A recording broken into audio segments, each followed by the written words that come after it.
Hi everyone, welcome to my channel Pinnacle Study Group. In this video, we are going to discuss current affair and this is part 6. काफ़ी time के बाद हम ये part 6 लेकर आए हैं and this video is important for नायब तहसीलदार exam, excise inspector, cooperative bank, patwari election, kanungo and many more exam जो नियर फ्यूचर में पंजाब में आएंगे. ओके, तो let's start with the part 6 first current affair.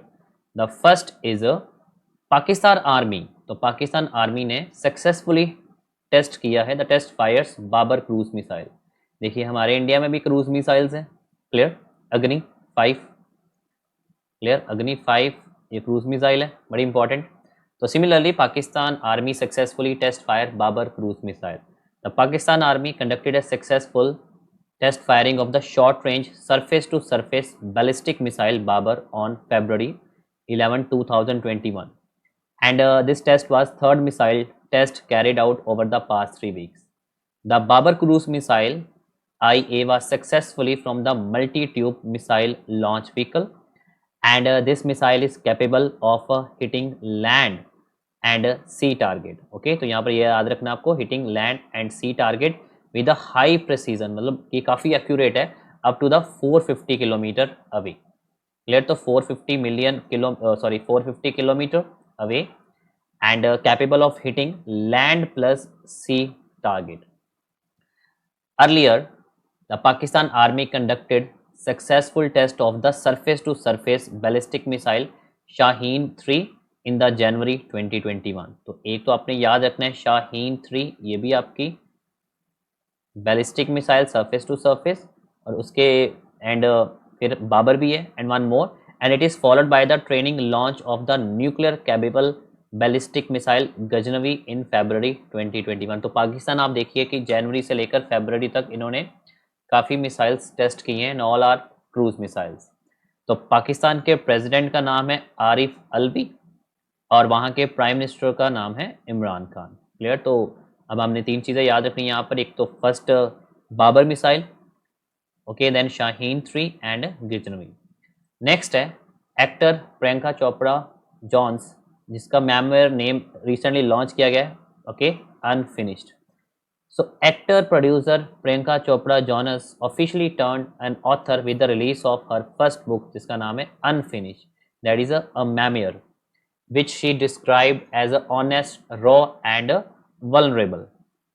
And this book result is a book published by the Michael Joseph imprint, which cover her dual continent 20-year long career as an actor, producer and her work as a UNICEF Goodwill Ambassador.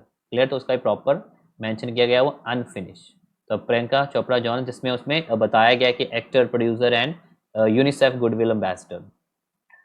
And this memoir promises to offer insight into Priyanka Chopra John's childhood in India, her formative teenage years in the United States. Her return to India resulted in the newcomer to the pageant world against all odds, winning the national and international beauty competition like Miss India, Miss World, that launched her global acting career. Okay, the memoir that is unfinished. Next है, इसरो ने private sector के लिए भी testing centre open कर दिए हैं. तो ISRO opens satellite testing centre for a private sector. Okay, तो ISRO open satellite testing centre for private sector. Indian space research organisation open its UR Rao satellite centre for the testing satellite developed by the private sector for the first time in history. Okay, इससे पहले जहाँ पर भी testing होती थी all are public sector, the funding by the government of India. So 2 satellite developed by the Indian startup जिसका नाम है Space Kids India and the Pixel, which is incorporated as a synergy which tested at a UR Rao satellite center. Clear? And ISRO has helped these 2 companies in fixing problem with the solar panels on a respective satellites.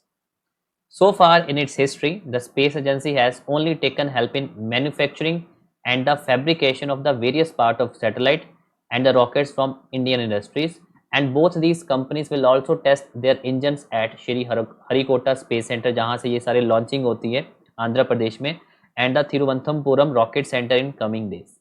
Clear, तो ये पहली बार हुआ है इसरो ने testing centre private sectors के लिए भी open कर दिए, and 2 startup company space kids India and the pixel. ISRO के चेयरमैन का नाम है के सिवान, हेडक्वार्टर है बेंगलुरु कर्नाटका, और ये इसरो की स्टैब्लिशमेंट डेट है 15 जनवरी 1969 during the reign of Indira Gandhi. Next है national women day of India 2021। In India, the National Women Day is observed every year on the 13th of February on the commemorate the birth anniversary of the Sarojini Naidu. Okay, Sarojini Naidu जिनको title मिला हुआ है Nightingale of India और भारत कोकिला। This year nation celebrate the 142nd birth anniversary and she was born on 30th February 1879। और मैंने अभी आपको बता ही दिया कि इनका जो टाइटल है नाइटिंगेल और Bharat Kokila because of her poem.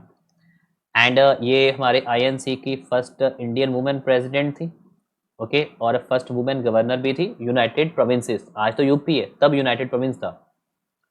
Sarojini Naidu was not only a freedom fighter but also became the first woman governor of a united province, the present UP.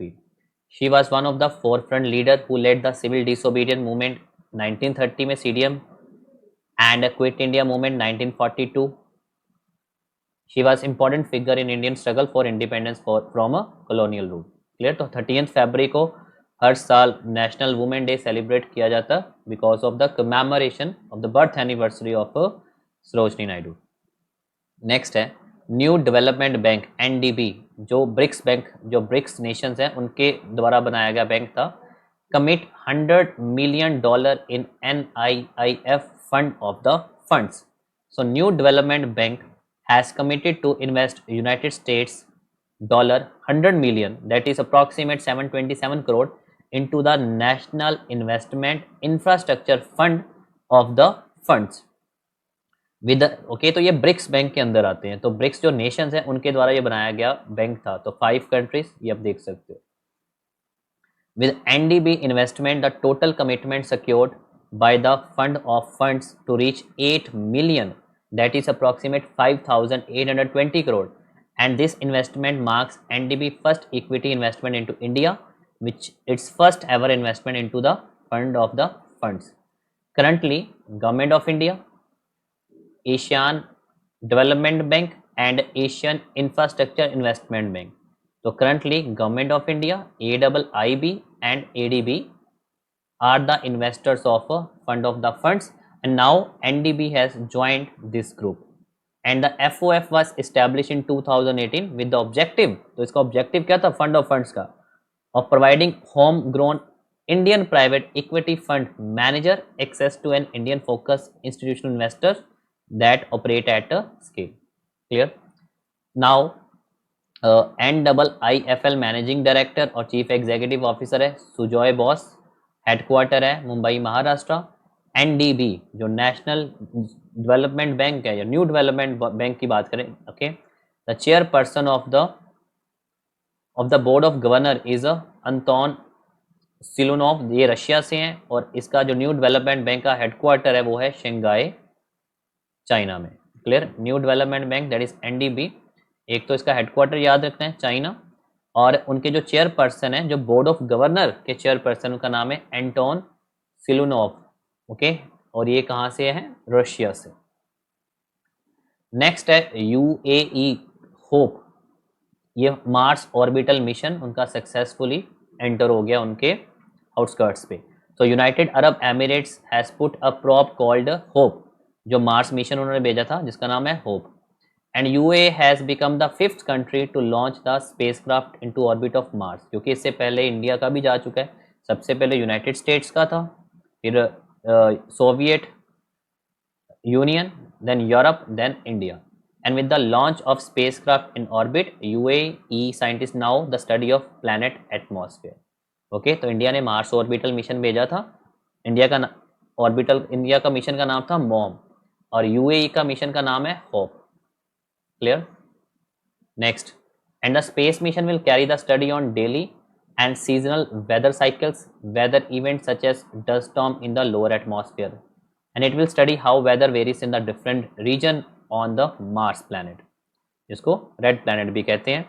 तो प्रेसिडेंट ऑफ यूएई, इनके प्रेसिडेंट का नाम काफ़ी इंपॉर्टेंट है, काफ़ी बार पूछा जाता है, शेख खलीफा बिन जायद अल नयान। शेख खलीफा बिन जायद अल नयान और कैपिटल तो सभी को पता है अबू धाबी, करेंसी है द्राम, यूएई की द्राम करेंसी है, अबू धाबी उसकी कैपिटल है, और उनके प्रेसिडेंट का नाम है शेख खलीफा बिन जायद अल नयान। नेक्स्ट है Tamil Nadu is set to create 5th tiger reserve. हमारे इंडिया में 50 टाइगर रिजर्व है, बट अब ये 51 टाइगर रिजर्व बन जाएगा। Tamil Nadu, the central government has given it's approval for the creation of the 5th tiger reserve in Tamil Nadu. Tamil Nadu में पहले 4 टाइगर रिजर्व थे, अब 5वां बन जाएगा। ओके, इसके साथ ही हमारे इंडिया में 51 टाइगर रिजर्व हो जाएंगे।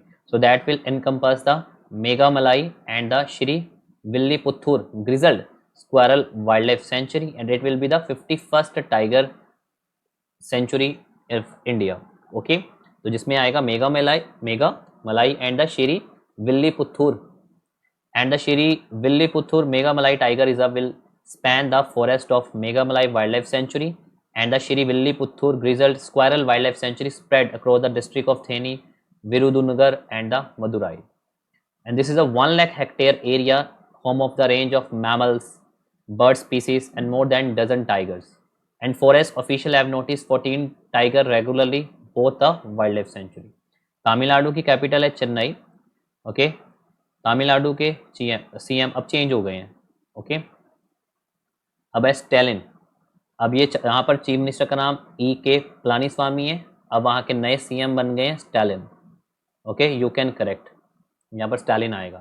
तमिलनाडु के गवर्नर है बनवारी लाल पुरोहित, और तमिलनाडु का बड़ा फेमस डांस है भारत नाट्यम। ओके, तो प्लीज़ यहाँ पर आप एक चेंज कर लेना, स्टैलिन है नए CM.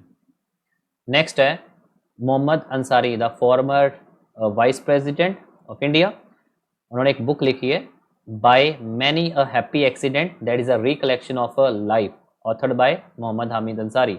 So book title by many a happy accident recollection of life has been authored by the Mohammad Hamid Ansari, was a vice president of India as well as the chairman of the Rajya Sabha from 2007 to the 2017।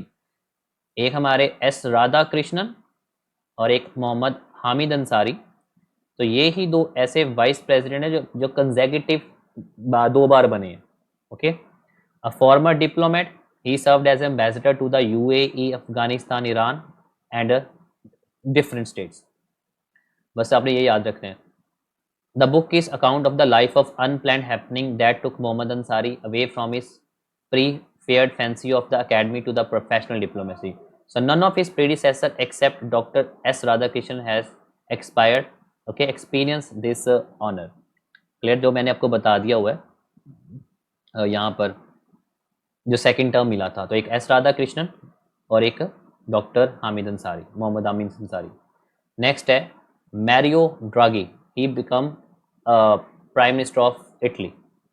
The former European Central Bank chief, जिनका नाम है Mario Draghi, has been sworn as the new Prime Minister of Italy on the 12th February 2021, and the 73 years old has served the President of European Central Bank from the 2011 until 2019.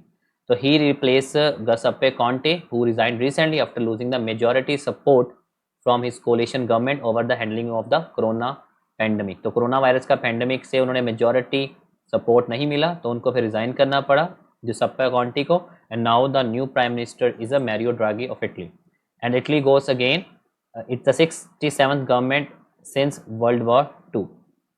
तो वहाँ के president है Sergio मैट्रेला, capital है रोम और currency है euro.